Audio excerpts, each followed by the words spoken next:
Assalamualaikum warahmatullahi wabarakatuh.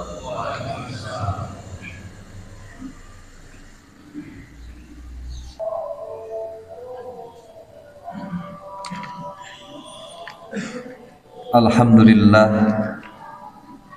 bini'matihi tatimmus shalihat. Asyhadu an la ilaha illallah wa asyhadu anna Muhammadan abduhu wa rasuluhu alladzi la nabiyya wa la rasula ba'dah. Allahumma shalli wa sallim ala sayyidil mursalin wa ala alihi wa sahbihi ajma'in. Amma ba'du. Qala Allah Ta'ala fil Qur'anil Karim, a'udzu billahi minasyaitonir rajim. Fasbir inna wa'dallahi haqq wastaghfir li dzambika wasabbih bihamdi rabbik bil 'ashyi wal ibkar.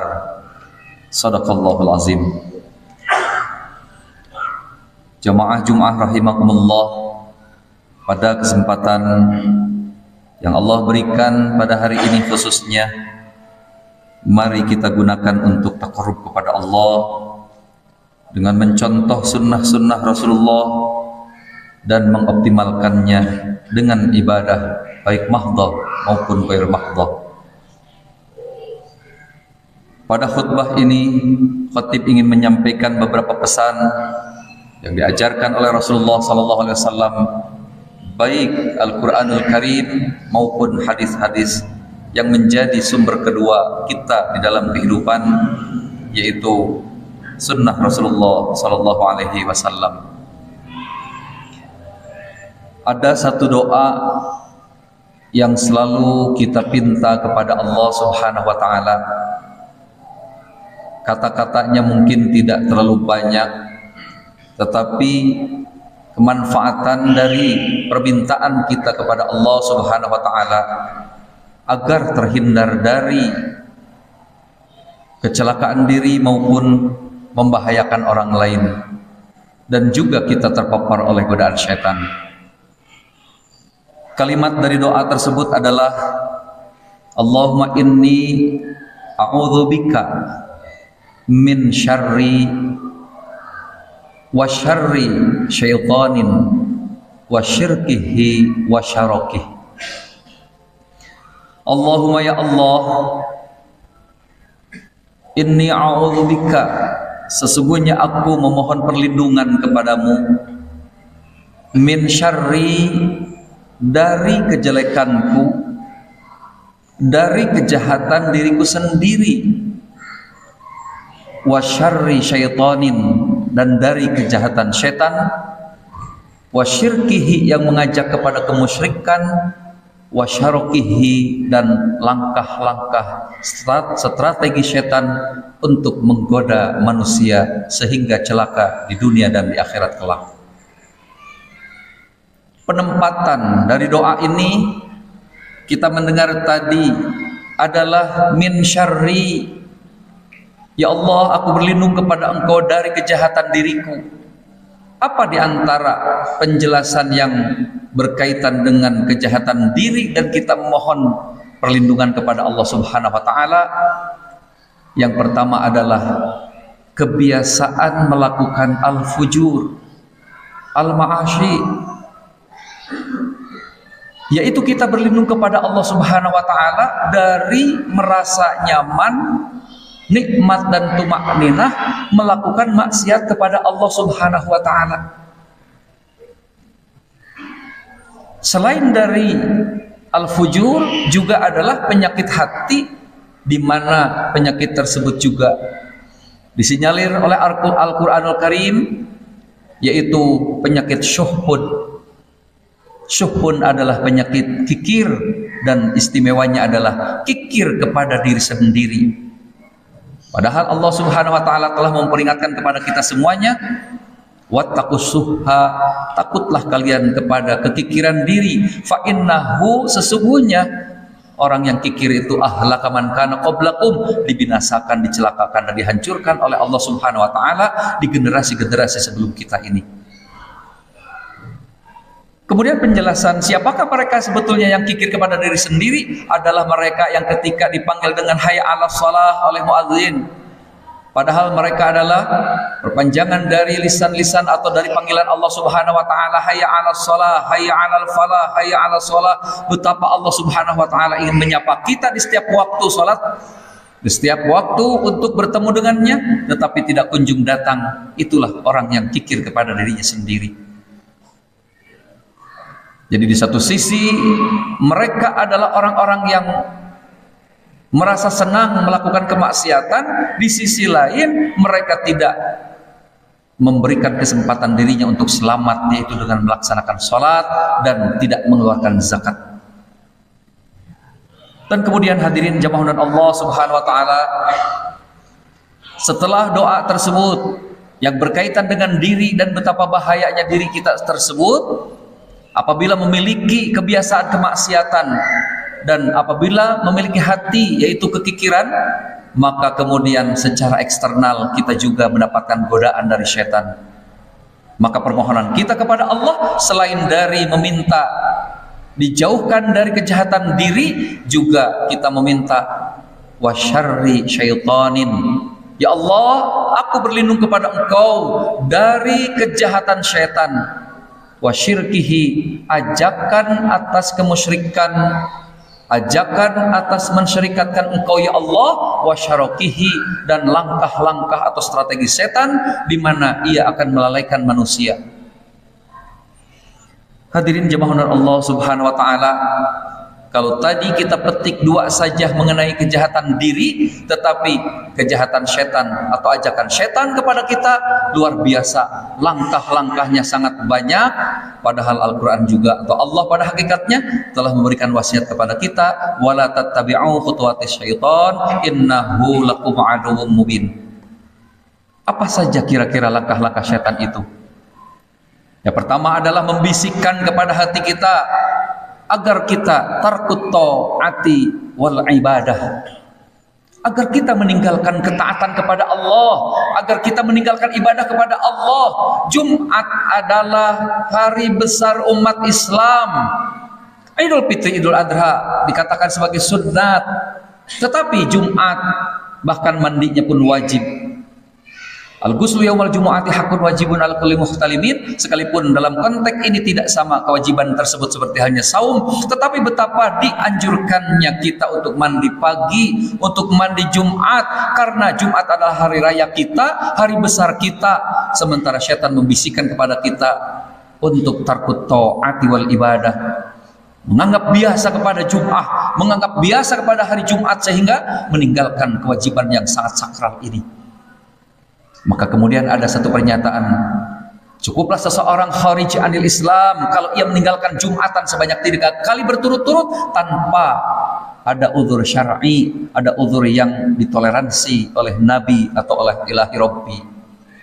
Badannya sehat, dewasa, laki-laki, muslim, hampir tidak ada uzur apapun yang bisa membebaskan dia dari melaksanakan kewajiban Jumat, tetapi ia tidak melaksanakannya, maka itu adalah orang yang sudah terpapar kepada godaan setan, meninggalkan kewajiban yaitu ibadah Jumat yang di dalamnya istimewa, ada sholat, ada nasihat. Kalau zuhur seperti biasa hanya sholat, walaupun 4 rakaat sekarang menjadi 2, satu hal bahwa sekarang ada nasihat khususnya dari khatib ini. Hadirin jemaah Allah Subhanahu wa taala, kemudian yang kedua apa yang dihembuskan atau dibisikkan oleh setan? Ternyata orang tersebut atau ternyata kita kemudian tidak bergeming dengan anjuran atau bisikan setan, yaitu untuk meninggalkan untuk meninggalkan ketaatan dan ibadah kepada Allah Subhanahu wa taala. Ia pun membisikkan kepada kita untuk taswiful ibadah. At-taswif adalah satu perkataan di mana kita disuruh untuk menanti-nantikan ibadah. Lah teu naon da salat zuhur adana jam 12:30 oge sah keneh. Tidak usah bertobat kepada Allah Subhanahu wa taala, usia kita masih muda, badan masih gagah perkasa, nanti sudah tua baru takarrub kepada Allah Subhanahu wa taala. Banyak beristighfar, banyak bertobat kepada Allah Subhanahu wa taala. Hari ini kita cari materi sebanyak-banyaknya untuk kekayaan, untuk kesenangan. Hadirin, padahal Kematian bukanlah dominasi orang tua renta yang sakit di rumah sakit, tetapi anak muda pun, bahkan bayi yang baru lahir pun ada yang sudah wafat, diambil ruhnya oleh Allah Subhanahu wa taala. Ini harus menjadi kesadaran bagi kita. Ulah ngangke-engke ibadah bisi jadi bangke, geus nang karak baeud mah karek nyarita ka Allah, laula akhartani ila ajalin qarib. Ya Allah, berikan aku jeda waktu untuk tidak diambil ruhku. Ya Allah, berilah aku kesempatan untuk menunaikan kewajiban. Fa asaddaqu wa akum minas salihin, maka aku akan bersedekah. Sedekah artinya jujur, jujur akan sholat, jujur akan zakat, jujur akan melaksanakan ibadah-ibadah yang lainnya, bahkan yang mahal pun, haji pun dicita-citakan. Tetapi sayangnya adalah wala yuakhirullahu, Allah tidak akan memberi kesempatan di mana seseorang sudah ajalnya tiba. Idza jaa ajaluha la yastakhiruna sa'atan wa la yastaqdimun. Apabila sudah datang waktunya, siapa dia muda atau tua, siapa dia kaya atau miskin, siapa dia laki-laki atau perempuan, ajalnya datang, tidak bisa dikemudiankan dan tidak bisa didahulukan.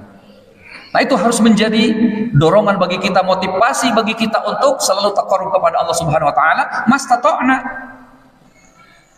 Kan tidak diminta kita untuk memasukkan uang sebanyak misalnya 10.000, paling sedikit 50.000 dan tidak terbatas, tidak. Sagala yang nak kenceleng bade sabaraha masihan nutu masihan kita di pelongku BKM. Tetapi ada kesadaran diri ketika kita dari rumah sudah menyediakan ini adalah untuk tabanah, tabungan jannah.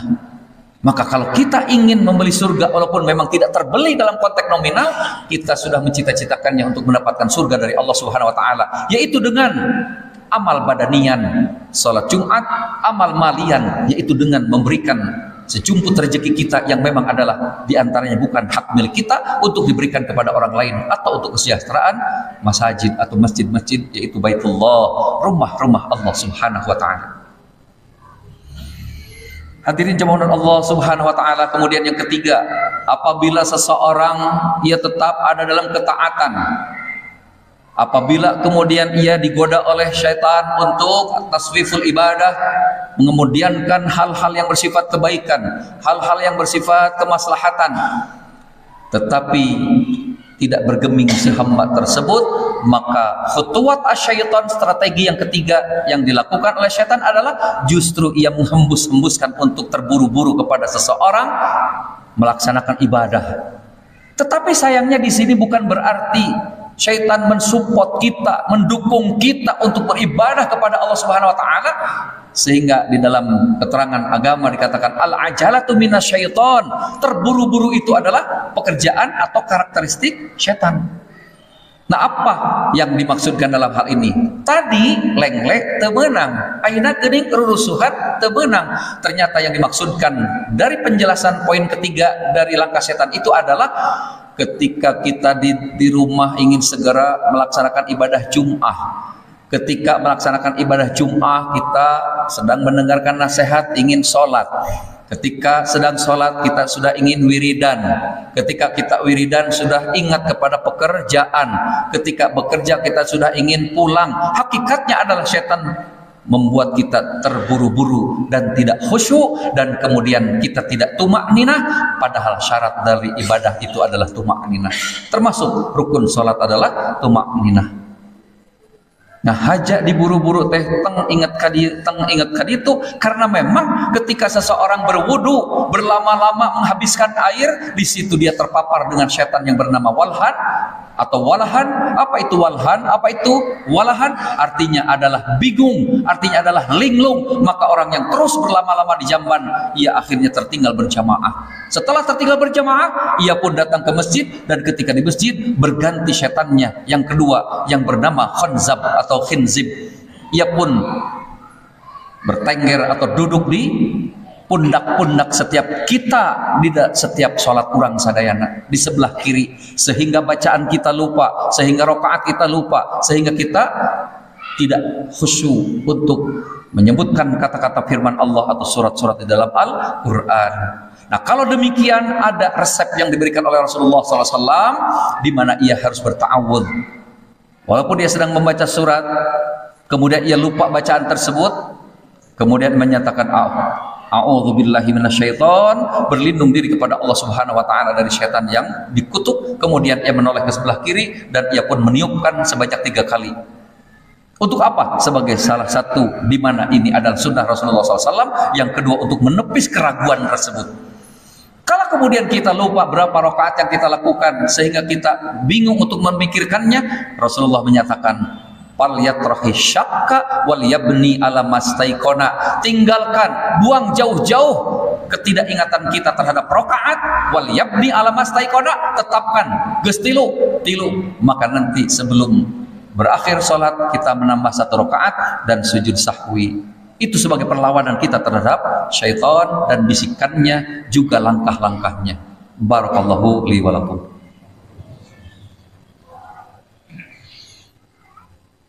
Alhamdulillahilladzi hadana li hadza wa ma kunna linahtadiya laula an hadanallah. Asyhadu an la ilaha illallah wa asyhadu anna Muhammadan abduhu wa rasuluh la nabiyya wa la rasula ba'dah. Hadirin, khatib meneruskan poin dari langkah-langkah syaitan yang perlu kita waspadai. Kalau diri kita tadi dibahas 2 untuk syaitan dan langkah-langkahnya, diantaranya ada 7, tadi telah disampaikan di khutbah pertama 3, maka sesisanya 4 lagi insya Allah disampaikan dengan secara lebih singkat. Apa yang keempat? Yang keempat adalah dihembuskan ke dalam hati kita riya, yaitu ingin dilihat oleh orang bukan oleh Allah Subhanahu wa taala. Baik takbir kita, rukuk kita, dan seluruh gerakan-gerakan salat kita tidak lagi ingin dilihat oleh Allah Subhanahu wa taala sebagai satu keikhlasan. Wa ma umiru illa liya'budullaha mukhlishina lahuddin, tetapi adalah pujian manusia. Ternyata riya juga tidak mempan, dihembuskan oleh syaitan. Syaitan menghembuskan lagi yang kelima. Apa? Yaitu ta'ajub atau ujub. Bener ente mah digoda ku saya teu kagoda, tika hiji nepikeun ka kaopat taat. Salut saya mah kalau di dalam batin kita bergumam aing teh. Nah, itu juga sebetulnya jebakan di mana kita merasa paling khusyuk, paling benar, paling giat, dan seterusnya. Itu berbahaya, bahwa sebetulnya itu bukan adalah dari bisikan kebaikan, tapi justru adalah orang yang terpapar dengan syaitan. Hadirin, 2 lagi kemudian yang keenam, syaitan menghembuskan dengan kata-kata yang semakin halus. Grade yang pertama adalah jangan sholat, jangan zakat, jangan ibadah, tidak. Tetapi di level yang keenam syaitan mengatakan engkau adalah orang soleh, pasti Allah tahu akan kesolehanmu, Allah juga pasti akan memberikan pahala kepadamu. Oleh karena itu, sekalipun engkau tidak sholat berjamaah, sekalipun engkau tidak mengeluarkan zakat, tidaklah akan menggugurkan dari kemusliman dirimu. Maka setelah mendengar dan setelah terpapar oleh bisikan setan tersebut, ia merasa cukup sholat di rumah, ia merasa tidak harus memberikan nafkah atau jariyah kepada siapapun, karena dia merasa bahwa dirinya telah menjadi seorang mukmin yang baik. Dengan standar pikirannya, dia sudah menyumbang ke masjid dahulu, dia sudah baik kepada tetangga, dia sudah memberikan resiko kepada keluarga. Padahal hadirin jamaah Allah Subhanahu wa taala, kata Rasulullah SAW, alaikum bil jamaah wal masajid. Kata Rasulullah SAW berarti bertentangan dengan syaitan. Syaitan menyatakan engkau telah menjadi orang yang taat, engkau telah menjadi orang yang soleh, engkau telah menjadi orang yang rajin dan giat. Oleh karena itu tidak perlu ke masjid, tidak perlu sholat berjamaah, tidak perlu bersama-sama thalabul ilmi. Tetapi Rasulullah justru mengatakan sebaliknya dari syaitan itu, alaikum bil jamaah, engkau wajib harus hidup dalam berjamaah, wal masajid, dan jangan tinggalkan masjid. Kenapa? Abdul salatil mar'i fi baiti ilal maktubah. Sebaik-baik, seabdol-abdol salat kita, khotib, para bapak, para pemuda, adalah di rumah. Salat apa? Salat sunnat. Illal maktubata, kecuali sholat wajib. Artinya adalah bahwa sebaik-baik sholat seseorang, yaitu kita, para bapak, para pemuda, para suami, di masjid. Dan salatul jamaati afdalu min salatil fadhi bi khamsin wa ashrina aw sab'in wa ashrina darajah. Salat berjamaah lebih bagus dibandingkan dengan salat sendirian, dengan diberi apresiasi oleh ilahi Rabbi 25 sampai 27 derajat, karena berjamaah 27 derajat pahalanya, sementara di rumah hanya satu saja. Sah, memang sah, tetapi kalau mempunyai pikiran bahwa cukuplah di rumah, berarti sudah terpapar oleh setan. Terakhir, ini yang mungkin juga menjebak kepada kita semuanya. Apa? Setan di awal secara tegas menyuruh maksiat dan tidak taat, tetapi di poin yang ketujuh mengacaukan cara berpikir kita.